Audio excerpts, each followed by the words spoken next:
मागच्या 4 दिवसांपासून होणाऱ्या मुसळधार पावसानं रायगड जिल्ह्यातलं जनजीवन विस्कळीत केलंय। रायगड जिल्ह्यातली अनेक गावं पुराच्या पाण्यानं बुडाली आहेत। अनेक घरात पाणी शिरलंय। अनेक वर्षांचा जमवलेला संसार डोळ्या देखत वाहून गेलाय। त्यामुळे गावकरी चिंतेत सापडलेत। कुणी बघायला आल्या नसल्याची खंत सुद्धा अनेकांनी बोलून दाखवलेली आहे। परिस्थितीनंतर घराची स्थिती दाखवण्याचा प्रयत्न करतोय। मी आता पेण तालुक्यातील रावे गावातील घरामध्ये आपण बघत असाल, अक्षरशः माती झालेली आहे घराची। पूर्णपणे ही जमीन आहे, पुढचं जे वरचं जे संपूर्ण सिमेंट कॉन्क्रीटीकरणाचा जे लेअर होता तो पूर्णपणे वाहून गेलाय आणि त्यामुळे या संपूर्ण घराची माती झालेली आहे। राहणार तरी कसं काय या स्थितीमध्ये? अशा प्रकारची भयानक आणि भीषण अशा प्रकारची स्थिती म्हणावी लागेल। संपूर्ण घरातलं सगळं जवळपास सामान आहे जवळपास वाहून गेलंय आणि घरातली स्थिती आपण पाहू शकाल। भीषण अशा प्रकारची स्थिती आहे। हे हॉल मधली स्थिती आहे, किचन मधली ही स्थिती सेम तशीच आहे। आपण बघत असाल हे संपूर्ण माती ही जी आहे, आपण बघत असाल ही सगळी माती जी आहे, ही माती आपण पाहू शकाल।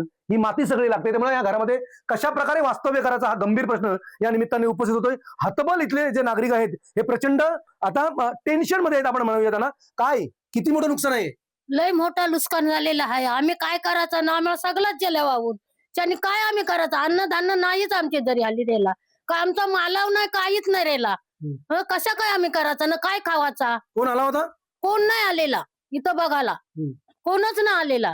आता या घरामध्ये तुम्ही कसे राहणार? पूर्ण घराची माती आहे। राहायचं आम्हाला घरामध्ये। लहान मुलं आहेत, काय आहेत, आम्ही इकडं तिकडं बाहेरला आहेत, किती दिवस आहेत बाहेरला, तर काय आम्ही इथे करायचं ना, रेवाचा तरी कसा काय? किती 3-4 दिवसापासून कुठे आहेत तुम्ही? इकडं तिकडं हिंटून, म्हणजे कोण बोलतंय जेवायला या, कोण बोलतंय चहा घ्या, कोण बोलतंय झोपायला या, तरी आम्ही झोपतो। घरामध्ये राहू शकत नाही, राहू शकत नाही। किती पाणी होता? ही लेअर पाहू शकता आपण, ही लेअर बघू शकता।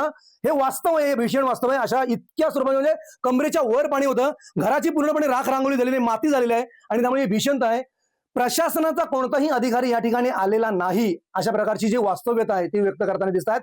मात्र हे लाखोंचं नुकसान, घराचं प्रचंड मोठ्या प्रमाणावर नुकसान, संपूर्ण घर उद्ध्वस्त झालंय। त्यामुळे या उद्ध्वस्त झालेल्या घराला आधार कुणाचा हा खरा प्रश्न या निमित्ताने उपस्थित होताना दिसतोय। प्रमोद पाटील, पुढारी न्यूज, पेण, रायगड।